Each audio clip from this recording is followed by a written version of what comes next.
Deep dive interviews with music gear inventors, builders, creators, and tone chasers. The Gear Gab Podcast with Eric Dahl uncovers the behind-the-scenes stories of the music gear that inspires us. And now, here's your host, Eric Dahl. So happy to have on the show a friend of mine that I've known for a number of years. He's an incredible pickup builder and also amplifiers, but he is a man of many gifts and many skills. Vaughn Skow, thanks for coming on the show, buddy. Eric, thanks for having me along on your wonderful party of gear nerdery. Well, if anybody knows that, I think you do from you and I, our multiple entanglements throughout the years. But I want to talk a little bit, Vaughn, first about, you as a musician and everything, and also as a studio builder and studio owner, before you got into actually building the great guitar pickups that you do now. So essentially, Vaughn, when you started out, Midwest farm life, kind of like myself, you started out kind of doing DJ stuff in high school and building PAs before you moved to Nashville, Tennessee, I believe in 1985, correct? Yeah. When in the time and place where I grew up, which is the Minnesota-Iowa border in the 80s, there literally wasn't a musical outlet of any kind there. We had to travel to like Minneapolis or something, which was like another world for kids. And we did have a Radio Shack, praise God. And so that means that, that I was building sound systems and light systems and things like that from the time I was about 14 years old.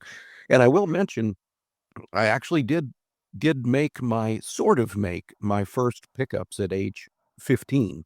Wow. Me and one of my buddies, Dave, each got a Hondo 2 Strat copy. Oh my gosh, I've owned those. And you know what I'm talking, yeah. And this was during the period of like Van Halen 1 and 2, and those so wanted to be a Strat, but they couldn't, and the necks were always kind of clunky. it was pretty clunky. And the finish was like just glommed on them, man. I don't know how many layers of polyurethane they put on those Hondos. Well, I tore mine apart, took a couple of the pickups, reverse the polarity on one, wired them in series, and made a humbucker out of two of them, and screwed it right into the wood in the back, threw the pick guard away. Took the volume knob off. That's an Eddie Van Halen method. And then not long after that, my buddy who had his, a guy named Dave Ellison, who ended up going on to be one of the founders of the band Megadeth, Dave said, "Hey, can you do it for me?" So, and I was literally, chiseling out the interior of the guitar with a hammer and a screwdriver, and it was rude and crude, but we ended up with guitars that kind of were like Eddie Van Halen's. That is pretty incredible. I did not know that you started doing the pickups that early because, once again, going through your background, I got to learn some interesting things about you, Vaughn, that I did not know previously, because I know you from your great, pickup and amplifier work. But, doing that at such a young age, and then you move to Nashville, Tennessee, and start, build your first studio. And then I also, you worked with a number of universities here in Nashville, helping build out their studios and programs also, right, Vaughn? Yeah, I moved to Nashville officially to be a songwriter and maybe a little bit of a singer, a player. Turns out that the bar was really high. You found the same thing, Vaughn. When I moved here straight out of high school, from Jackson, Missouri to Nashville, and went to Belmont to be a rock star, I'm like, wow, there's a lot of hungry rock stars here.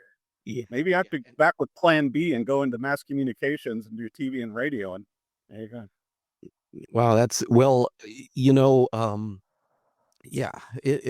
in that time, when did you move to town, Eric?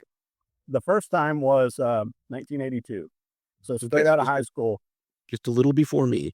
Yeah. I went to Belmont. I mean, I love Belmont. I met a lot of incredible people. I learned, jazz guitar from John Pell, and learned a lot of guitar that I carried with me that I still use today.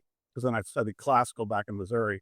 But it's intimidating. You know, in your little small town, Vaughn, as you know, it's like, wow, you're pretty good. Yeah, Larry, you really and you come. Jackson, Minnesota for me.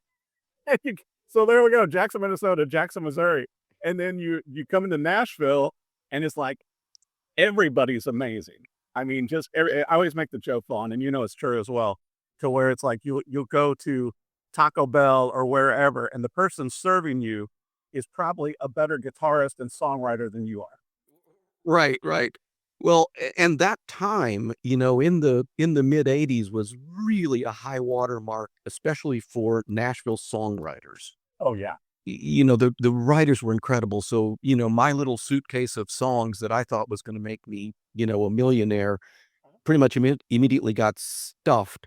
And it turned out I was a better audio engineer than most. Oh, now let's back up. Let's back up that a little bit, Vaughn, because you're not going to brag on yourself, and I will. You have run audio for some of the biggest names in music. I think I'm just going to come to mind.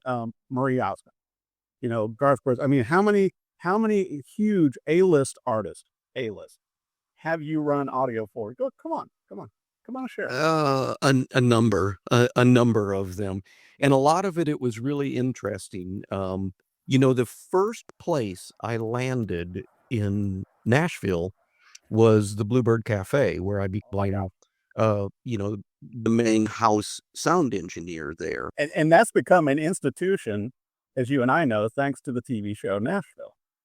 Right, right. Well, and we did, for the Turner South Network, I did a television show out of the Bluebird called Live at the Bluebird Cafe. I remember that. A songwriter, based show. But when I first came to the Bluebird, that's where I met people like Garth Brooks and Tracy Lawrence, and, because they were hanging out there. They were doing writers' nights there. They were doing open mic nights there. Before they made it big. Yeah. So that kind of funneled me into, people got to go, oh, Vaughn, yeah, he's a great sound man, you should use him. Yeah. And so lots of people, I did their original showcase done at the Bluebird, and then they said, well, hey, will you go on the road with us? Oh my God, Vaughn. And now I got to ask you that too. Is that how you ended up playing with Tom T. Hall for 7 years? I mean, how did that transition happen? No, Tom T. Well, you don't tell anybody this, Tom T. Hall, believe it or not, my very first recording studio in Nashville, when I sold out that studio, the equipment went to a guy named Tony Tolliver, who you probably don't know, but he had a record deal for a minute. And then he sold the equipment to a guy named Brooke Langton, and Brooke, at the time, was playing steel guitar and dobro with Tom T. Hall. And so each time the equipment was sold, they had me come and hook it up for them. And that was a 16 track, analog rig, if you will. And that's what I learned on in Belmont too. Oh, isn't that it's like with the big tapes and everything. It's like, which once again, you and I still love that sound. I love the warmth of it, to where you can't get that from Pro Tools. You can do a lot of cool stuff in Pro Tools, and certainly you can, multi-track, as you and I know, and ping pong and all that stuff. But man, there was something about those big reels of tape. And I know a lot of people now are building out vintage studios like you had in the 80s, just to capture that sound again. Oh man, a Neve console and a fat track tape machine, and you don't have to work. You just turn it on and go, whoa, that sounds great. Especially if you got the right mic.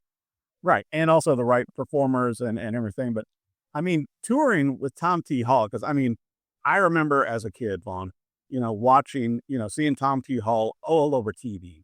I mean, from the Glenn Campbell show, Bobby Goldsboro, his every TV show. Pop Goes the Country was his show. Goes the Country. I mean, Tom was everywhere because he had such a huge body of songs, and everybody just loved him because they were all family. They were just down home songs. Vaughn. But what was that like touring with Tom? Oh, it was.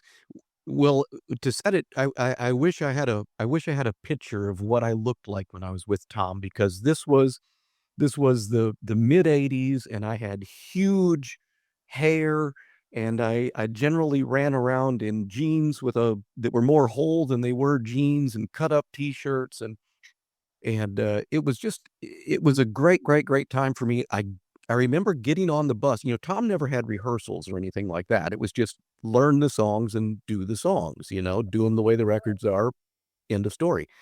And I remember getting on the bus that first day, and the roadman, and I was in my ripped up jeans and a piece of a shirt, and the road manager looked at me and he said, "Whoa, Tom's gonna have a fit, man. You gotta put some real clothes on." And then Tom walks up himself. Yeah. He looks at me and he says, "They're wearing it that way these days, aren't they?" And I said, "Yes, sir, they are." And he says, "Looks good on you." And that was the start of just a golden period. For some reason, Tom just really liked me, and we broke all kinds of taboos on all kinds of things that it was like, "Oh, Tom won't go for that," and I'd do it, and Tom would go, "Yeah, that's good." So, uh, What an amazing time to be here in Nashville, Tennessee, and then to be able to work with, Tom T. Hall, but also, your time at the Bluebird and all the TV shows you produced and everything. Also, it's like, you've had a storied career, Vaughn, and besides the amazingly cool logo that you created that's on your coffee cup and also behind you, it's like the first time I saw you, it's like, and I've got to buy, and I'm going to purchase them from you, a t-shirt and a coffee mug of my own, because I was going to bring up the story, to where you and I got to spend a lot of time together at the guitar builder deal in Germantown, to our where build workshop. guitar build workshop, to where, and it's like we spent the whole day together, and it was just a lot of fun to where you got to build your own guitar. And like you said, I think they're still doing that now, offering it to groups and stuff like that, to where you start out, they give you the neck, the body, the electronics, you get to finish it, you get to wire it, you get to brand the headstock with the logo. And by the time you leave that day, Vaughn, we had a finished guitar. Yep, that was fun. That and But and what a uniquely Nashville experience. oh my gosh, totally. I want to get back to, and you've made some incredible amplifiers over the years. I know a lot of artists play your amplifiers, but truthfully, Vaughn, you're known for your pickups, and you and I were talking about it, and I learned something the other day for having you on the show. But not only do you create your own pickups in all of these different formats, from single coil, P90, humbucker, you name it, but you told me you're also able to take vintage pickups, even the cheaper ones, like some of the foil and Tysco and all that, and rewire and bring those back to life. Yeah, yeah, I love rebuilding vintage pickups. I mean, obviously, rebuilding a PAF or something like that is the holy grail of, gotta get it right, gotta make it good. Um, but yeah, I do like the speed bumps that were in K's and Tyscos and stuff, and Yeah. gold foils. I did a couple of DeArmond elevators even, which are a really interesting pickup to tear apart and rebuild. But I have a love for those guitars. Those American guitars of that era, the K's and all of the sub brands, Old Craftsman, Yeah. and Sear Silvertone and all of those things. Dan Electro. Yeah, I love those things. And I've even rewound original Dan Electro lipstick pickups, although Oh my gosh. Wait, I know, but a lot of people don't know, that's or, difficult.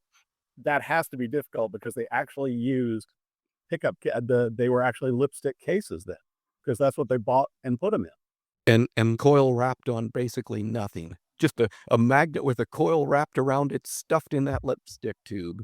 Oh my gosh. I don't even know how you do that, but I want to bring this up too, Vaughn, to where it's like, kind of like we've seen from like other companies like, Fender, to where they have like, the hand crank and all this. I mean, how, and explain to you for, viewers and listeners for the podcast, Vaughn, what is your process? Because, some people may not realize the science behind this that you're applying with the magnets, with the correct wire, with the correct number of windings. I mean, there's a lot of important things that goes into creating this, not just like where Les Paul shoved a stylus into an Epiphone. There's a little more to it. Well, first of all, I'll give you my overall philosophy on guitar pickups. Well, And that is that, there was a golden era, basically 54 to 64 or somewhere thereabouts, give or take a year or two, where the Gibson and the Fenders were just absolutely spine-tinglingly magically good, right? And nobody ever is going to pick up a 59 Les Paul, a 62 ES 335, a 57 Telly or whatever and go, oh, this is a good guitar. I think I'm gonna have to change the pickups though. Well, j hold on, I should put a caveat in there, which is except during that crazy period in the 1980s when we were, going to you know, fed up, Vaughn, because it's like, I was talking, for the TV show, for the Rock and Review, I had Jorma Kaukonen and we were talking about that to where it's like, yeah, back in the 70s and 80s, they were just old guitars. It wasn't like, oh my gosh, this is a 59 Les Paul or this is a 64 Stratocaster. It's like going, I think I'm gonna load some EMGs or some Seymour Duncans in here. It's like going and they were the holy grail they are now. and then throw away those PAFs that are now worth tens of thousands of dollars a set, Just for the pickup. Just for the Yeah. pickup, Paul. Just No, for the like you brought up on the Gibson ES335s, with the PAFs that they're so well known for and some of the Les Pauls and all that. I mean, those are highly sought after pickups, just like you and I were talking about with the pre-CBS Fenders, to where it's like, oh my gosh, if you got those pickups, it's like, oh, I know you can take a set of 59 Strat pickups and put them in almost any Strat copy and it'll sound like a great guitar. right. So that's sort of my philosophy. Now, every time somebody comes out with something really new, like lace Illumitones, I don't know if you know what they are, really bizarre I've looking. got them in a Jay Backlund guitar behind me. So, I always buy everything new that comes out, the Fishman Fluence, for instance, just to see kind of what's going on. But the truth is that none of that, stacked humbuckers for noise canceling in a Telecaster, for instance, or whatever. Well, and yeah, just like the stacked single coils, Right. Well, that's what I mean. Yeah, that's what I'm talking about. A stacked Telly pickup, yeah. which turns it into a humbucking pickup. All of them have a thing, but the truth is, it's not as good as a real PAF or a real, original 57, 59 spec Strat pickup. And Well, and let's talk about that too, Vaughn, which, you're much, I mean, you got a degree in this, you're much more studied than I am. But essentially with pickups, like you create and like other people have done, for decades, you're trying to capture the sound of the guitar strings with this pickup that is then transferring the sound for us through cable to the guitar amplifier so it can be amplified. mhm. That's the essence of it. Yeah, the word is transducer, something that converts energy from one form to another, and uh and the pickup converts the mechanical movement of the strings into an electric signal, which, goes to your amplifier and is made into a larger electric signal, and then it goes to the speaker, which converts the electric signal back into mechanical movement, back into air moving in the You do that room. so much better than me, and that's why you're the professional on this. And this is, for instance, one of my copies of actually an early patent applied for. I don't know if you can read there, but the sticker on this one is a patent number sticker.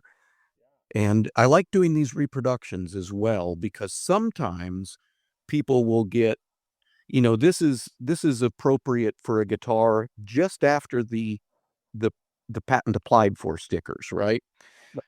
For instance.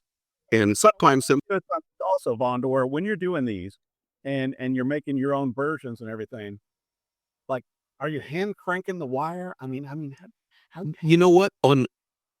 Again, here's my philosophy on that.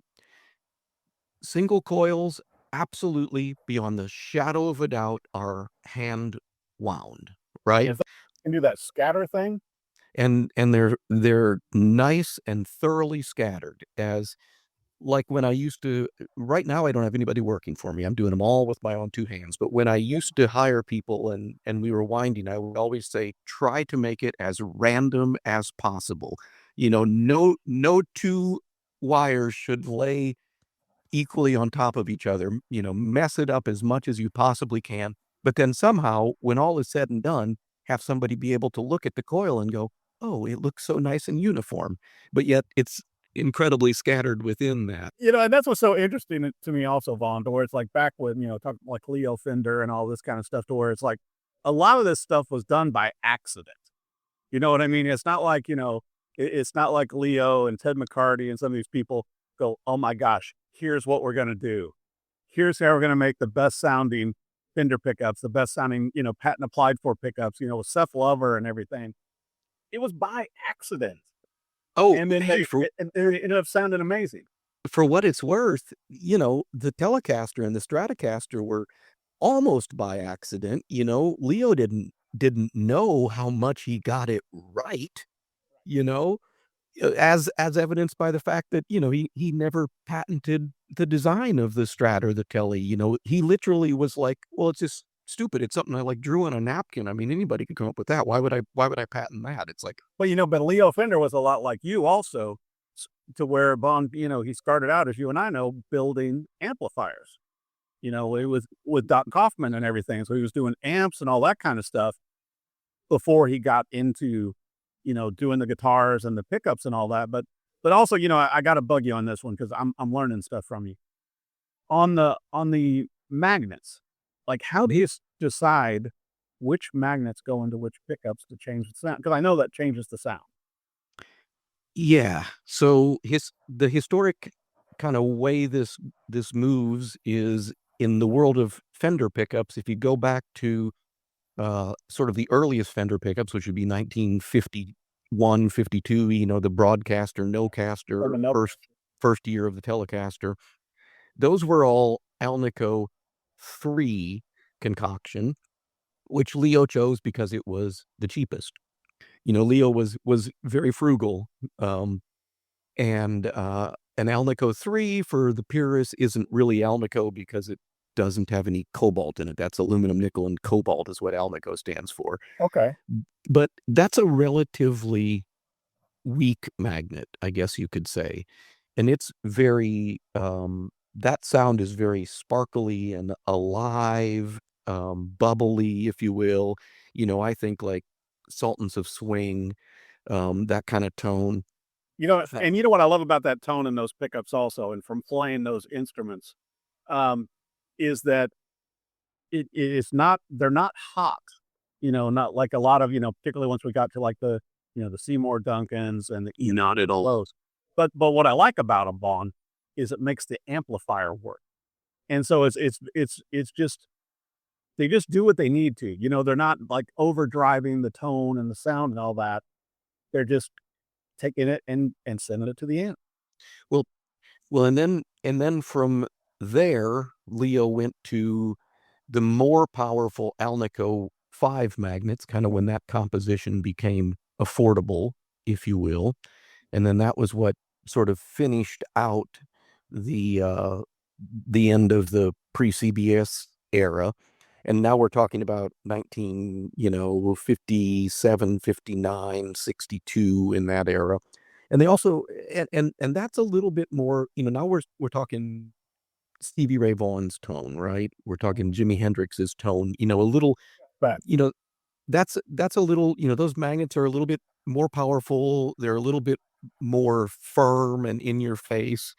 And also in that time, it went through some wiring change. They started out with something called heavy formvar wire, which formvar is sort of an early form of a plastic coating on the wire. okay. And that was a thicker coating, which meant that you couldn't really put as many windings on a pickup because it was this thicker wire. And then they went to something called plain enamel, which was the cool stuff of the day. Now it's a vintage. And it was a thinner coating, so you could put a few more turns on it, and Right. at any rate, and then so the combination of Alnico 3 magnets versus Alnico 5 magnets, the heavy form var wire versus PE, very much so changes the tone and kind of indicates, like, for instance, Black Guard Telly, the original early Tellys, that's form bar wire with Alnico 3 magnets, and then shortly they went to PE wire with Alnico 3. But by the time you get to white guard tellies a little bit later, now you're plain enamel wire and Alnico 5 magnets, and that's like, Right. The Bakersfield telly sound, the Merle Haggard telly sound, a much, a very bright in your face kind of Oh sound. my gosh, and those sounds once again so good with with Don and Buck. And I was going to ask you also, Vaughn, if you could explain to me and for our viewers and listeners, what is the difference? Because I know, like back in the day, like when we were teenagers and everything, it was a thing for people to like wax the pickups. But then also you have people that use like a varnish, and so why and what's the difference? Yeah, yeah. So I watched an interview on California Public Television where Eddie Van Halen said that he was the one who invented wax potting. Honestly, I think it was Seymour Duncan, and Eddie just happened to be in the room at the time. But Yeah, because Seymour, as you and I know, and from meeting and talking with Seymour, I mean, once again, one of those innovators and geniuses in the realm of pickups. yes, I can very much so see Eddie complaining about feedback and Seymour being the one to go, I know what that is and I know how I can fix it or whatever. And so the whole concept is that, so especially with because, Eddie was using PAFs that he took out of, historically, that one that was in his first guitar that recorded Van Halen 1, that pickup, supposedly the Lorias came out of a 335, Wow. which is, again, you just mind-boggling. And evident Especially like, since, and you and I were talking too about how Eddie was, taking these like Mighty Mite bodies and all, because I mean, as teenagers at that time, you and I were, getting those magazines and going, oh my gosh, I want to build that. And they had like, with the Mighty Mite bodies and the necks and all that. And you'd order your parts and you start building your own Frankenstein. hence my Hondo 2 that turned into my Oh, and I might also add that in addition to, to the homemade humbucker and throwing away the pick guard and all the controls and all that, Right. I also took out black tape and striped it up and painted it with black and white stripes. So Okay, if we're gonna, share, I have to share with you that I decided I was going to do a Yngwie Malmsteen on a Hondo, and so I took a Dremel tool and I scalloped the entire neck.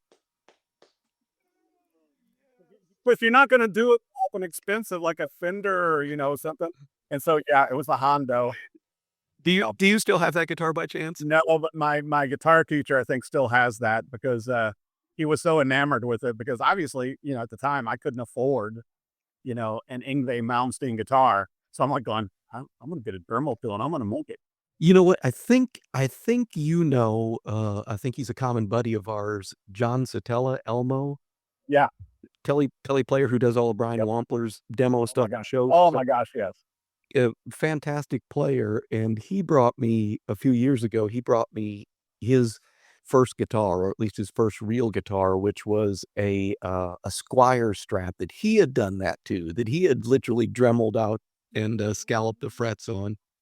And it's like, and it's like, once again, we all learn from these things, just like, you've turned it into a career, but it's like going, man, it's like, in our heads, it's like going, I can do this.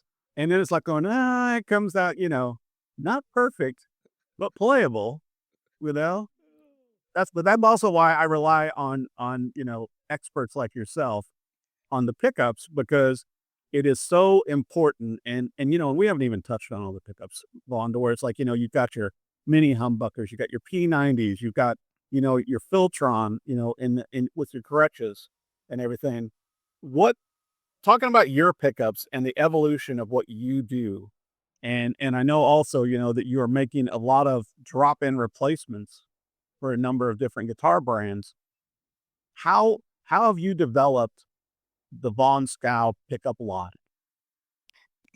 So again, going back to my original philosophy, which is that everybody who comes up with something utterly bizarre and different makes a pickup that maybe is interesting, maybe is unique, maybe sounds a little different, but that the holy grail tones still come from that, 54 to 64 period. And what Gibson and Fender were doing, some Gretsch filter, some of the early Filtertrons, and the High-Low-Tron, which is basically half of the Filtertron, also very, very, very good. That was, Played those too. well, High-Low-Tron, that was the pickup that was in Malcolm Young's guitar that recorded all of the real parts on AC/DCs. You talk about a guitar though. Also, it was like he took out the whole neck pickup, and all it had was the bridge pickup. I've always wanted to do that to a Gretsch, just to go, there's my Malcolm Young guitar. Yeah, well, and make sure it's a High-Low-Tron too, that's a very, very, very low output pickup. People think, but I mean, he sounded so good with the wall of Marshalls. Like when I saw him, when Malcolm was still alive back in Vegas, Vaughn, and I mean, it just sounded so good. And a buddy of mine was the bass tech at that time for Cliff, so it's like, so I'm getting to wander all around the stage and all that, and look at Malcolm and Angus's walls of amplifiers. It was amazing. But what a sound with one pickup. I know. It do one thing and do it well. Yeah. So, but so as we talked about, all of my single coil pickups, the Strat and the Tele pickups, I wind by hand because in the good years of Fender, they were all wound by hand. And we talked a little bit about the when we were talking before about the infamous Abigail Ybarra, who was hired by Leo way back in the early 50s, as like a teenage seamstress, and worked for him for like close to 60 years. Yeah, I just remember the video on that, Vaughn, where it's like before she retired, and where everybody, once again, Holy Grail pickups, people were looking for the pickups that she had made. You know what I mean? Because they were, and it's like, and you were saying too, when we were talking on the phone about, she's doing the interview while she's winding a pickup. And because like, am I bothering? No, I'm good.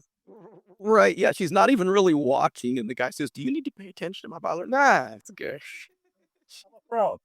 She's like, I've done this for 50 years. Come on. But then, she had, like, her apprentice was a gal named Josefina Campus.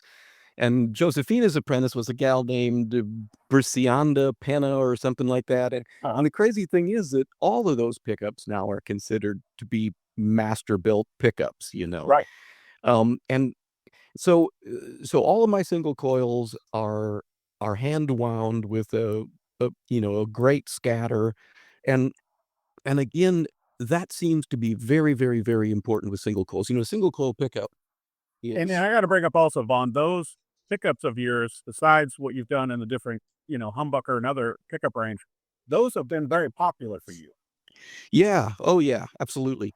So this is one of my labors of love. I call this the Fullerton White 59. But it's because it's got red and white, for Mr. Fullerton and Mr. White from Fender. But at any rate, the Strat pickup, as you can see, the actual pole pieces are the Alnico magnets themselves. Right.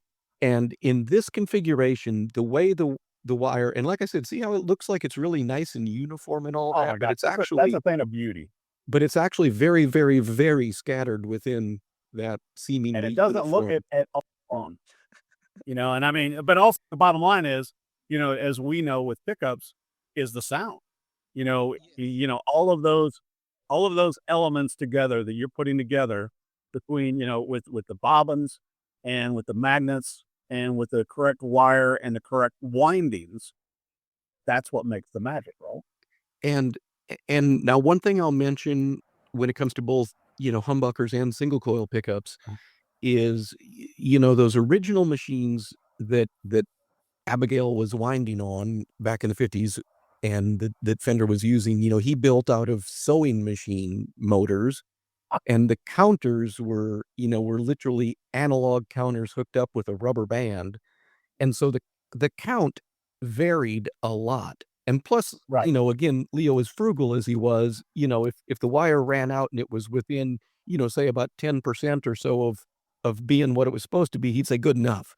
Right. Um, and and so you ended up with, for instance, some strats. I had a 59 Strat in the shop that I got to do a complete blueprinting on, and it was a great, great, great 59 Strat. Wha- And this particular one, some of the pieces of that guitar that made it as good as it was it just happened that the pickups are what in the modern world we would call calibrated, meaning the bridge was a little hotter than the middle, and the middle was a little hotter than the neck. They didn't do that on purpose back in those days, right? Right. It's not up now to where that is purposely done. That is purposely, and I do that with my sets. I keep them within vintage specs, but the Yep. bridge is on the hottest side of vintage specs. The neck is on the lighter side of vintage specs, and the middle is placed right in between, so that as you go through all the positions, the 5 positions or 3 positions, depending on what your switch is, Right. that it feels right going through. It doesn't feel like the bridge is just a little bit too weak, for instance. Right. Um, so I'll mention that. Another thing I'll mention is the humbuckers. They were never hand wound, right? They were, those original machines were designed by Les Paul. And there was this really interesting, we get on all these rabbit holes, but this really interesting story I've heard Les Paul talk about where he went down to the factory one day and found his machines in the dumpster out back. And he was like, And it, I know too, once again, we're such, gear nerds to where it's like, when Les Paul did the log, and all that kind of stuff, or, he cut an Epiphone in half and basically used a 4x4 to make this stuff. And then the evolution of the different things that he did, like even with that low impedance Les Paul Vaughn, where it had the low impedance pickups, and then like the one he played at the Iridium had like a microphone built in it, like all this stuff. I mean, he was constantly tweaking, but he was also working. He would have the ideas, as you and I know, but then he was working with great engineers to help do some of this stuff. I did a blog on his log guitar, and how his whole point was that an electric guitar, it's really more about the pickup than anything else. And he proved it. And he proved it. Yeah. So the humbucker pickups, I do in fact machine wind. Okay. And I wind them as close to, the conditions of the original PAF winders as possible, with one exception, and that is that my counter is digital and can't vary. And it's not held together with a rubber band or made by Singer.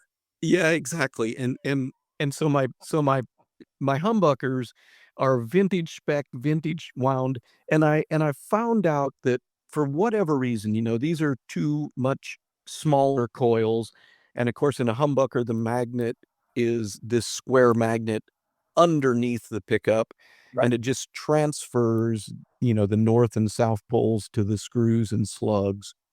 Um, and there seems to be, because I've tried over and over again and had a whole bunch of ears on it, there seems to be no benefit to scatter winding on a humbucker. Mm. What's really more important is that you get the recipe perfect. That you have the right amount of turns on each coil. I also hand charge all my magnets. Typically speaking, a pickup manufacturer, they throw 100 magnets or whatever into an industrial gausser, hit the button and they go, and they all get charged to something that's more or less full charge. Right. Again, having had the opportunity to blueprint so many vintage guitars and vintage pickups, I've been able to kind of see, well, what, the pickups that everybody says, oh, this is as good as it gets. What is the Gauss on them? And let's try to nail that instead of just. You kind of reverse engineered this, Vaughn, with the pickups. Oh yeah. With what we consider the holy grail pickups. Oh, very, very much so. And again, my leader in all this was Seymour Duncan. I don't know if you know this, but back in the day, he unwound every pickup that he would rebuild, he hand unwound it. I didn't know. And he published, and I've got a copy of it printed up on my wall. He published the specs for, every pickup that he unwound to say, okay, it's got 7,850 turns of 42 gauge plain enamel wire, and it's a 1969 Strat pickup or whatever, Uh-huh. and the magnets were charged north up polarity, and it was wound. We would usually say clockwise or counterclockwise. He had top going or top coming. It was his top travel. Well, and I just remember, once again, talking about, the old guitar magazines and everything. And certainly, you've written for Vintage Guitar for years and you still write for 2 magazines now. But, talking about Seymour Duncan, I just always remember seeing him in the magazines, and for kids like you and I at the time, to get Seymour Duncans and load them into your guitar, it just always, it felt special. You know what I mean? It's like going, okay, well, now I'm elevating my instrument because I'm putting Seymour Duncans in this. And then when, you and I, you get to meet him at a NAMM show or something and talk with Seymour, it's just like, oh my gosh. It's like, it's mind blowing, but also what, like you said, what he did is, kind of demystifying the pickups, but also elevating them, just like, what you're doing with yours. Yeah. Yeah. Well, I very much so think that I am sort of following in his footsteps, kind of like what I'm doing is similar to what maybe he did in, say, 1979, 80, 81, 82, something like that. Sadly, his company is ran by his kids these days, and, a lot of overseas production, and it's kind of a whole different deal. But for me, it's still my 2 hands in this shop. At some point, I'll probably hire 1 or 2 more people. I found out, like Leo Fender found out, oh, so many years ago, the wire on a pickup is about the size of a human hair, and breaks about as easily too. And luckily, people can't tell, but I'm 5'3" tall, weigh about 125 pounds. So I'm the size of a small girl. And But you are a pickup making machine. and for the most part, small girls make the best pickup winders. Delicate hands, good, Right. fine motor skills, good. Well, and also, hand. Vaughn, we got to state, all of your pickups that you're doing, all of the ones you're offering, and with the rewinding of vintage pickups and doing custom ones like the one we talked about for me, these are all made in Nashville, Tennessee. So, I mean, these are made by hand in the U.S.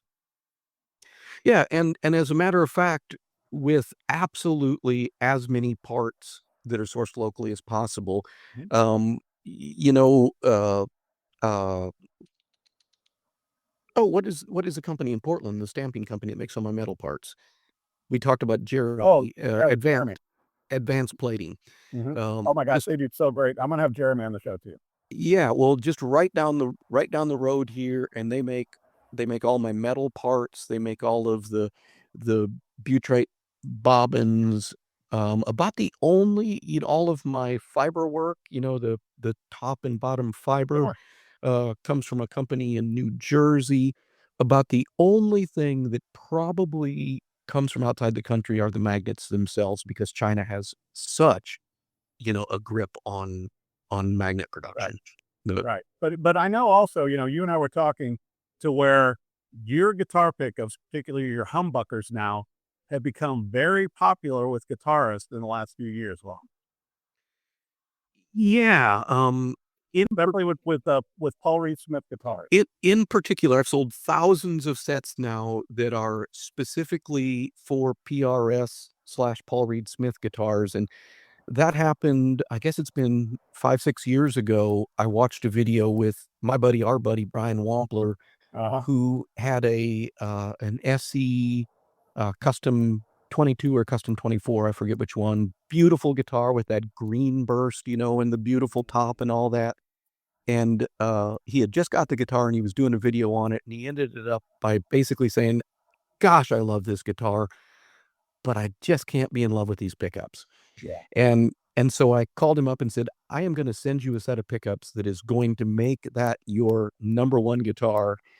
And I did, and he was kind enough to do a video then on the before and after, Wow. and the video's got hundreds of thousands of views, and it sold thousands of sets of pickups for me Well, but of also, that and of let's that say this set. too, Vaughn, with Brian Wampler, which, I cover his pedals a lot in the magazines I write for and everything, but Brian is the epitome of a gear nerd. I mean, when he is using the guitars, using the amplifiers, defining the pedals and effects he's going to make, he wants everything to play and sound right, Vaughn. You know, so what a huge compliment for you that Brian put those pickups in, and now that became his favorite guitar, and he did a video on it for you.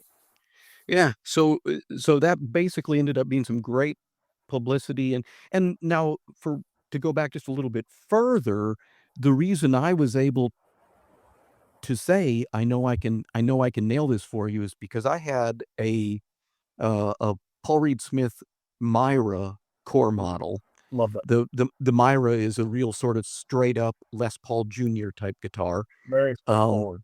and it had came to me from the player in Hawk Nelson. There we go, the band that we haven't heard of I for a haven't heard while, that but name in a bit. hadn't heard that time, but, it had recorded all of their hits, and he had replaced the pickups with, oh, I think Gibson 57 Classics, Mm, which really so it was a real straight up Les Paul Jr. at that point, but it didn't do coil splitting anymore, right. and we did a trade deal, and I got the guitar, and I was like, "Man, I want this to be the ultimate Paul Reed Smith that splits into single coil in a way that sounds really good, Totally.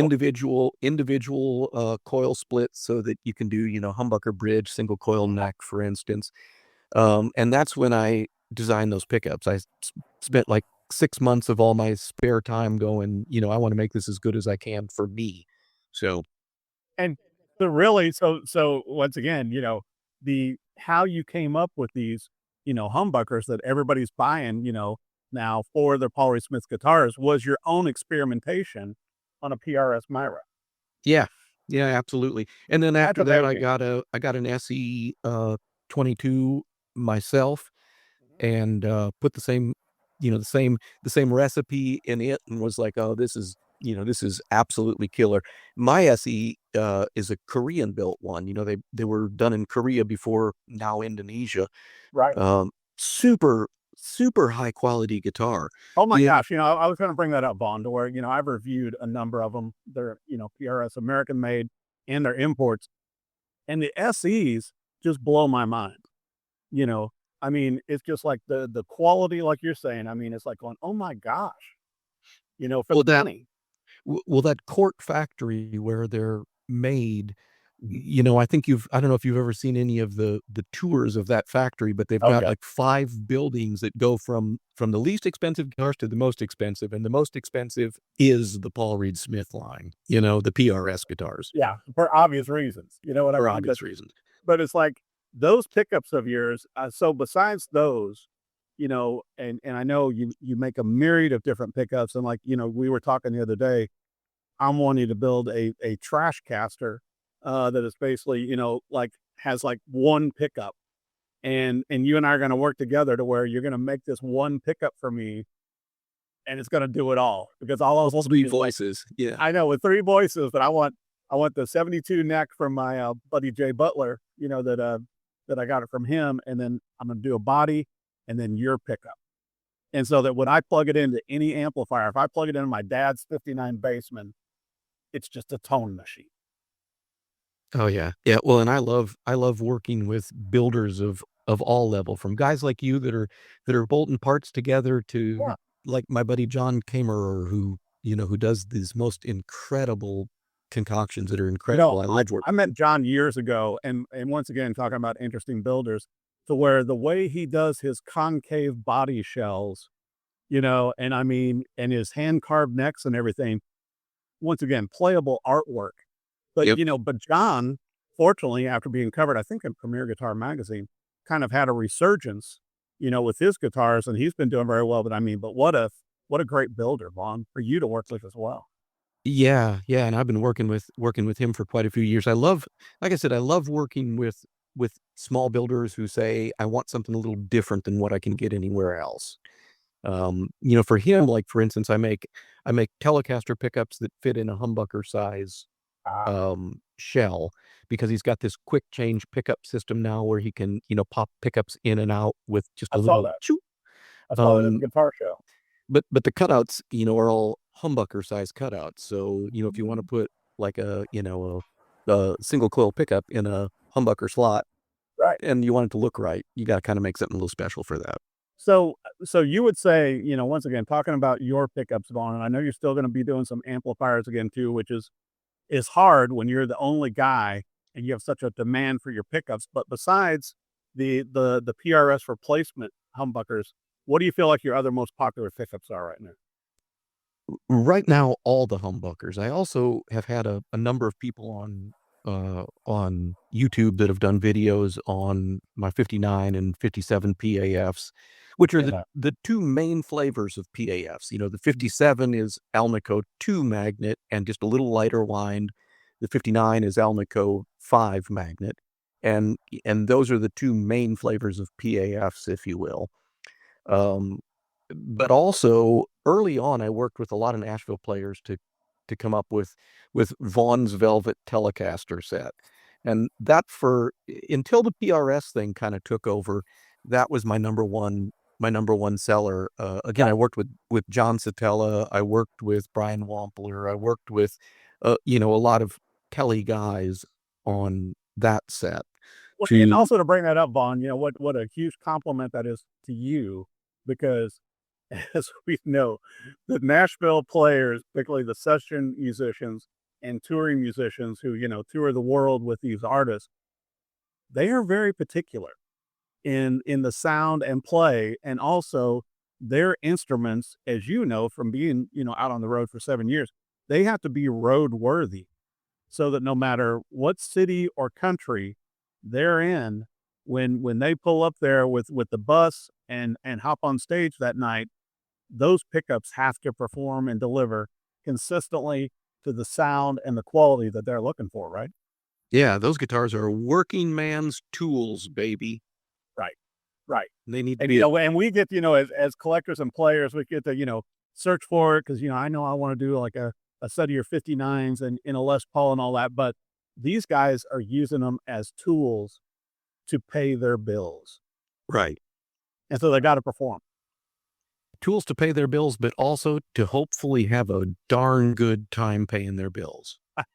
Exactly. Well, and I was going to bring up too, what magazines are you writing for also? Because you've been, as I mentioned earlier, I think you had like 20 years with Vintage Guitar Magazine writing for them, which I always enjoy your pieces. Who are you writing for now, Vaughn? Just Front of House Magazine, which is a magazine that does pro audio, and Bass Musician Magazine, which is digital only. They don't actually deliver a magazine. Yeah.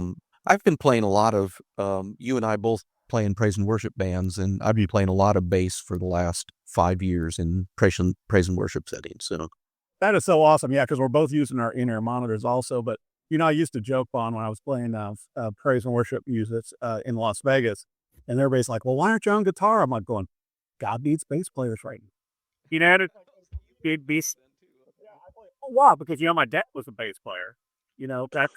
I've got his 59 Precision and his 59 Bassman that he worked away from college with. Yeah, you got to play those. But my main one is a Music Man sub bass that I was given as a gift. And it's like, that's just my main one I always use in praise team. But I enjoy playing bass, as I know you do. It just kind of anchors you. You know what I mean? Just to be able to do that. And particularly, like you said, you and I both playing in praise teams for so many years. It's just a great way to give back too.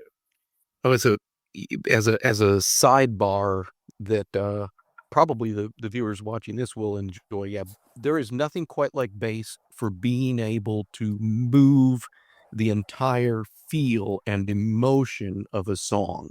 Right. Whether you're, playing whole notes or, thumping out straight eights or whatever, it totally changes the feel of the whole thing. Yeah. And I think, and for me, growing up with a bass player, in the house to where it's like, my dad and I would go down to the basement, in Missouri, because everybody had a basement, and all of the PA and all the band equipment and he would just start laying down a groove, Vaughn, in a different key. I would have to find the key and play against that. And that's how he made me better. And so I've always, had to be around great bass players that could just play anything because, that's what I was raised around. And so in my head, I need that for the electric guitar to lay over, Well, my dad taught me how to vaccinate cattle. which is also needed. I think everybody that ate that beef appreciated it,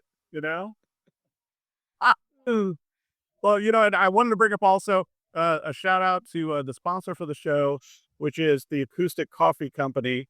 And so if you're watching or listening to our show, you can use the Gear Gab code, that is Gear Gab together, at Acoustic Coffee and get 20% off your first order. And I kind of feel like the price is right or something. And guests that appear on the Gear Gab show will be getting a bag of coffee also, as my friend Vaughn to go into his awesome cut. But I want to talk about too, Vaughn, we're talking about the pickups. When people come on to your website and everything, and they want to order pickups and they want to, talk with you, they're looking for something specific. What is the best way to do this? I mean, do they need to kind of have a sound in their head before they reach out to you, or what? Yeah, I'll mention a couple of things. One, right now my website is being redesigned because I'm using we're recording this, by the way, since this will be out there for years. We're recording this spring of 2026. So this may be irrelevant information if you're watching it a year down the road or whatever. But right now my website's being redesigned because I'm changing payment providers. Good. But and I will, for the first time in so the pickup company, as Vaughn Skow Pickups, launched less than 10 years ago, but almost 10 years ago now. And for the first time since it became official, I'm going to be raising prices. I just have to.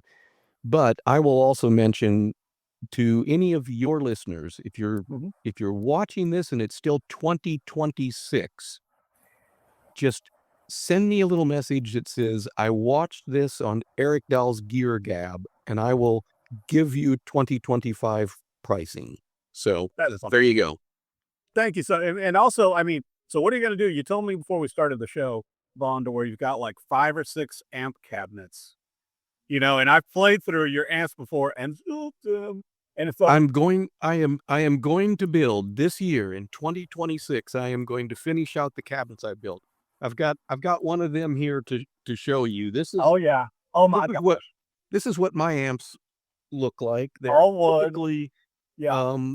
Typically it's real nice tight finger joints. Finger joints on the corner with the wood. Pine box with walnut accents. Right. And a great looking logo at the top too.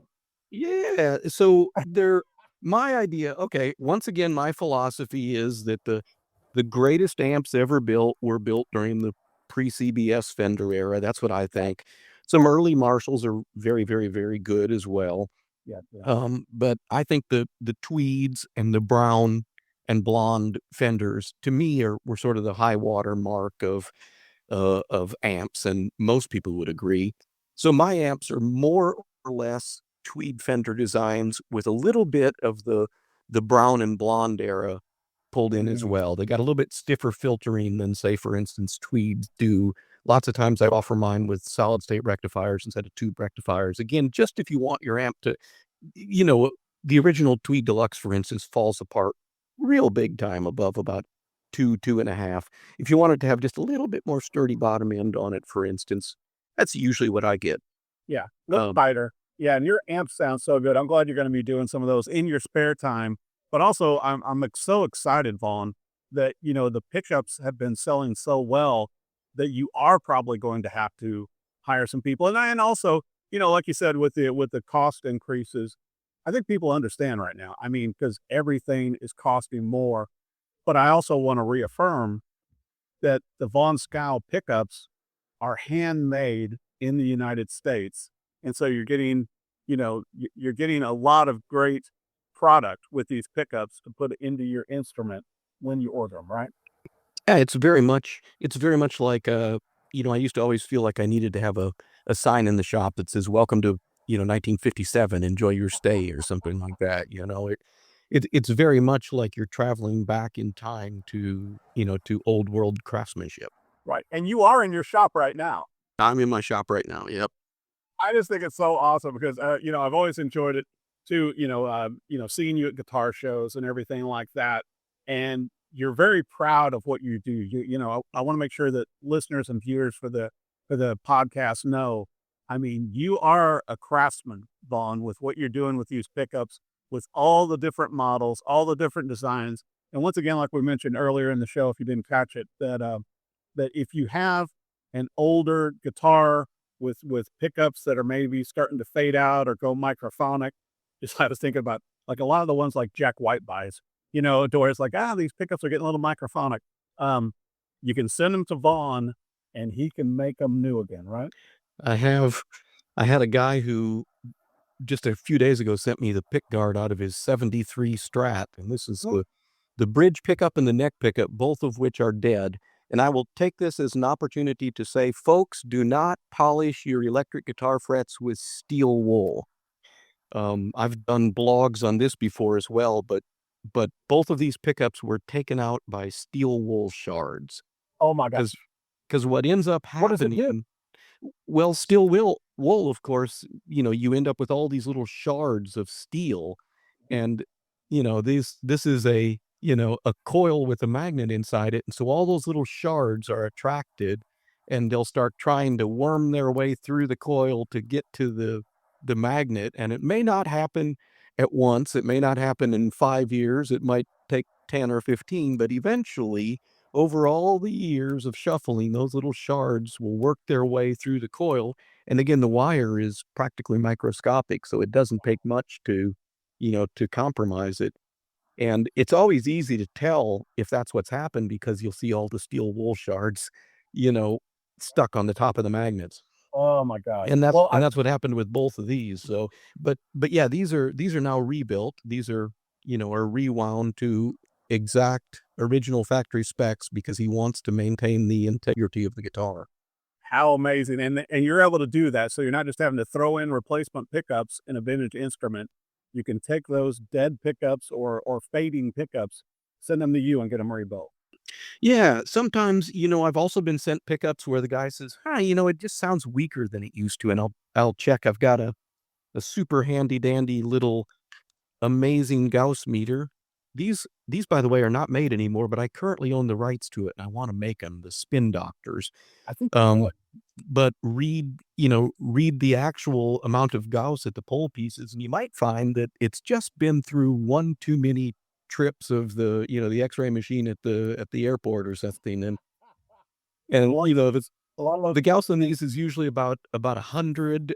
I'm sorry, about 1,000, and I've had them come in where they're at 40. Oh my And God. you go, oh, I think I know what's wrong with this pickup.